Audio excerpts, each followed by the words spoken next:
بھائیوں اور دوستوں، صحیح بخاری کے اندر ایک واقعہ ملتا ہے۔ واقعہ کچھ یوں ہے کہ کسی غزوے میں صحابہ کرام نبی اکرم صلی اللہ علیہ وسلم کے ساتھ تھے۔ صحابی کہتے ہیں کہ ہم جب کسی چڑھائی پر چڑھتے تھے یا کسی وادی سے نیچے اترتے تھے تو ہم اللہ رب العزت کی کبریائی اور عظمت کے گن گاتے تھے اور بلند آواز سے گاتے تھے۔ بلند آواز سے اللہ رب العزت کی عظمت اور اس کی کبریائی کے گن گاتے تھے، ترانے گاتے تھے۔ وہ فرماتے ہیں کہ نبی اکرم صلی اللہ علیہ وسلم ہمارے قریب فدنا منا، نبی محترم صلی اللہ علیہ وسلم ہمارے جب قریب ہوئے تو آپ نے فرمایا یا ایھا الناس اربعوا علی انفسکم، لوگوں اپنے آپ پر رحم کرو، اپنے آپ پر ترس کھاؤ۔ تم کسی ایسی ذات کو نہیں پکارتے ہو جو غائب ہے یا بہرا ہے، بلکہ تم اس ذات کو پکارتے ہو جو تمہاری باتوں کو سن بھی رہا ہے، تمہیں دیکھ بھی رہا ہے۔ میرے بھائیوں اور دوستوں، یہ بخاری کی روایت ہے، بخاری کے اندر یہ واقعہ موجود ہے۔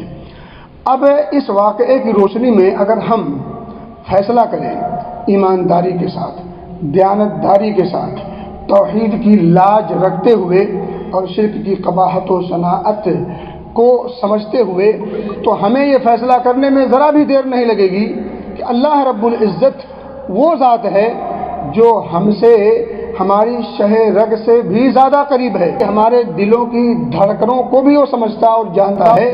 وہ علیم بذات الصدور ہے، ساری کی ساری چیزوں کو، حتیٰ کہ درخت سے اگر کوئی پتا بھی ہے تو گرتا بعد میں ہے، خبر اسے پہلے سے ہے۔ وما تسقط من ورقۃ الا يعلمها، اور کوئی بھی پتا درخت کا نہیں گرتا مگر اسے وہ جانتا ہے۔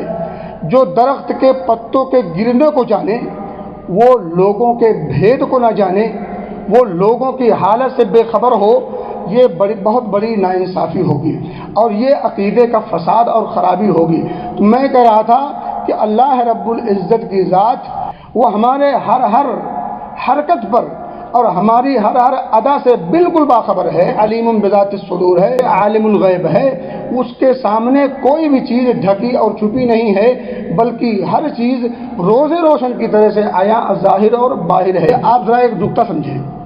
پہلے رمضان کے روزوں کی فرضیت اور اس کے مقصد، غرض و غایت کو بیان کیا، اور پھر اس کے بعد چلتے چلتے کچھ موٹے موٹے احکام، مسائل اور آداب کا تذکرہ کیا، اور پھر درمیان میں قرآن اور قرآن کے نزول اور اس کے نزول کا مقصد اور اس کی غرض و غایت کا بھی تذکرہ کیا، اور اس کے تذکرے کے بعد پھر اللہ رب العزت نے دعا کے تعلق سے گفتگو فرمائی، اور دعا کے تعلق سے جب گفتگو فرمائی تو وہاں دو تین باتوں کو بالخصوص ذکر کیا۔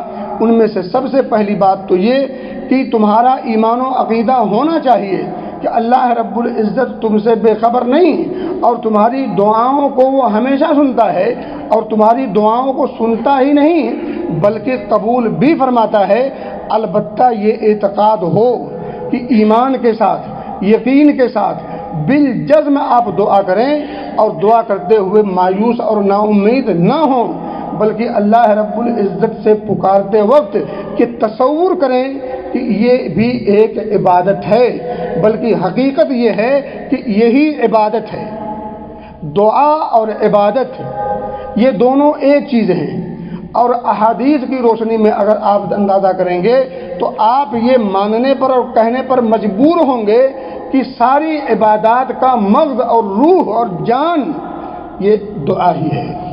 اللہ نے کیا فرمایا؟ وَإِذَا سَأَلَكَ عِبَادِي عَنِّي، میرے بندے میرے بارے میں جب سوال کریں تو انہیں بتا دیا جائے فَإِنِّي قریب۔ یہ بہت بڑا تمغہ ہے، بہت بڑی خوشخبری ہے، اور بہت بڑی عنایت ہے، اس کا فضل اور کرم ہے، اور اس کے اللہ کی محبت کی واضح دلیل ہے۔ یہ اس کی محبت کی واضح دلیل ہے کہ وہ بندوں کی پکار کا منتظر ہے کہ بندے اسے پکاریں۔ بلکہ آپ قرآن کی جب آیت پڑھیں گے سورہ غافر آیت نمبر 60 میں، تو وہاں اس نے پکارنے کا حکم ہی نہیں دیا، بلکہ نہ پکارنے پر، دعا نہ کرنے پر جہنم کی دھمکی بھی دی، اور دھمکی بھی جب دی تو کہا کہ ذلیل و خوار ہو کر کے عنقریب جہنم میں ایسے لوگ جائیں گے جو لوگ دعا سے منہ موڑتے ہیں، جو لوگ دعا کرنے میں بخیلی کرتے ہیں یا اس سے اعراض کرتے ہیں اور بے توجہی کا شکار ہوتے ہیں۔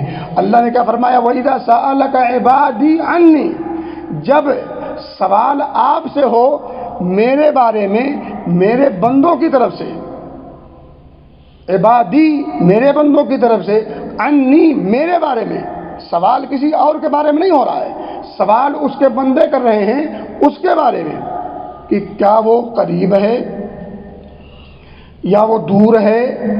قریب ہے تو دھیرے دھیرے چپ کے پکار لیں، اور اگر دور ہے تو ذرا بلند آواز سے جہری انداز میں ہم اسے پکاریں، یا وہ ہماری پکار کو سنتا ہے کہ نہیں سنتا۔ ان تمام چیزوں کے بارے میں جب میرے بندے میرے بارے میں پوچھیں تو میرے بھائیوں اور دوستوں، اللہ نے خود ہی آگے جواب دیا، فإنی قریب، یقینی طور پر میں قریب ہوں۔ یہاں ایک نکتہ کہتے ہیں کہ قرآن میں بہتیرے سوال ہوئے ہیں لوگوں کی طرف سے نبی پاک صلی اللہ علیہ وسلم سے، مختلف چیزوں کے بارے میں سوال ہوئے۔ ہر سوال کے جواب کے دوران اللہ رب العزت نے قل کا اضافہ کیا۔ لوگوں کا سوال ہے اور جواب سے پہلے نبی اکرم صلی اللہ علیہ وسلم کو اللہ رب العزت مخاطب ہوتا ہے کہ اے نبی آپ انہیں جواب دیجئے۔ جواب رب کی طرف سے آیا ہے، سوال بندوں کا ہے۔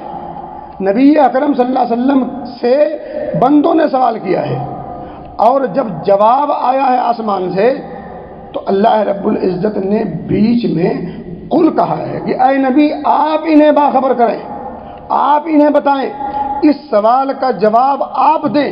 اور جواب آگے کس نے دیا ہے؟ رب نے۔ یسألونک ماذا ينفقون، یہ لوگ آپ سے پوچھتے ہیں کیا کچھ خرچ کیا جائے، کتنا خرچ کیا جائے، کس پر خرچ کیا جائے، یہ سب سارے سوال ہیں آپ سے لوگ کرتے ہیں۔ اب آپ انہیں جواب دیجئے، قل ما انفقتم من خیر، جو کچھ بھی تمہارے پاس خیر ہے اس خیر کو تم خرچ کرو، فللوالدین والاقربین والیتامی والمساکین وابن السبیل، یہ پورا جواب ہے۔ اور جواب سے پہلے قل کا لفظ کا مکمل واضح طور پر اضافہ ہے۔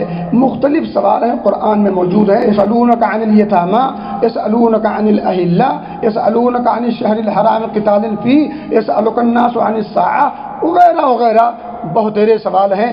ہر سوال کے جواب کو ملنے سے پہلے، دینے سے پہلے قل انما علمها عند اللہ، قل انما علمها عند اللہ، آپ انہیں جواب دیجئے کہ قیامت کا علم صرف اور صرف اللہ کو ہے۔ اور میرے بھائیوں اور دوستوں، جب بندوں نے رب سے دعا کے بارے میں سوال کیا تو پھر اللہ رب العزت نے لفظ قل رکھنا بھی گوارا نہیں کیا۔ یہ نقطہ ہے سمجھنے کا۔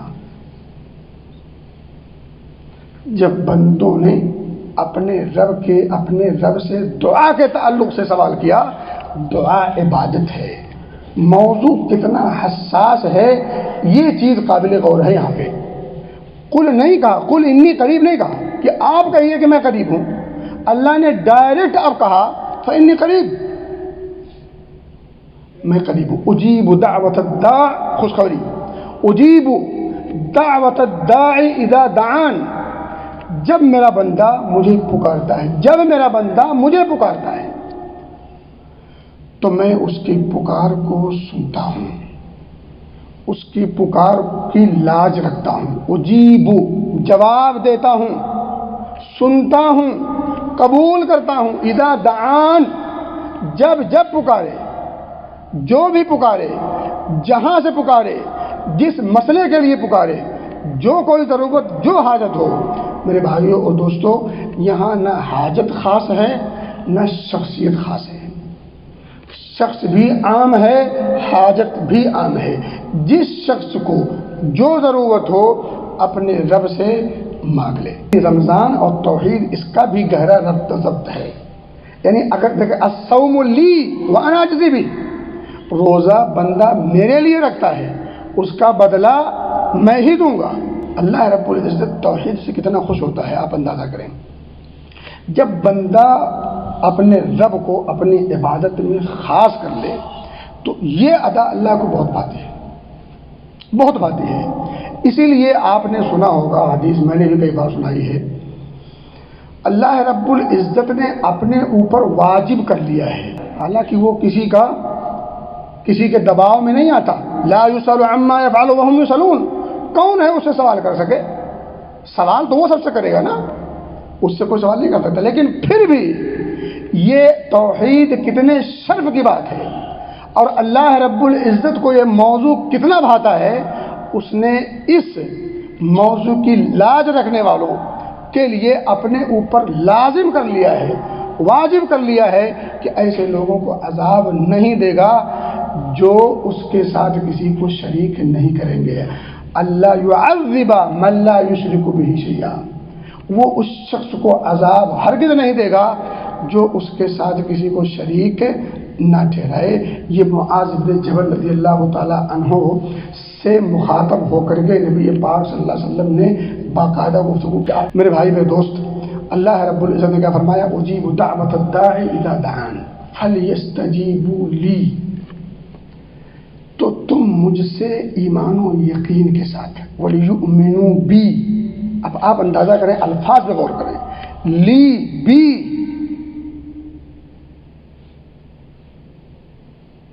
لی فلیستجیبوا لی ولیؤمنوا بی. تو تم ایمان و یقین کے ساتھ، اعتقاد کے ساتھ، مکمل بھروسے کے ساتھ، ایمان کی خوبی سے سرشار ہو کے مجھے پکارو. یہ آیت کریمہ ذرا آپ نے سماعت کی ہے، اور میں نے صحیح بخاری کا وہ واقعہ آپ کے سامنے رکھا ہے. اور میں ایک آیت کریمہ اور جو اشارہ میں نے کیا ہے اس کو ذرا پھر سے پڑھ دیتا ہوں. اللہ فرماتا ہے سورۃ غافر میں، وقال ربکم ادعونی استجب لکم. وقال ربکم ادعونی استجب لکم.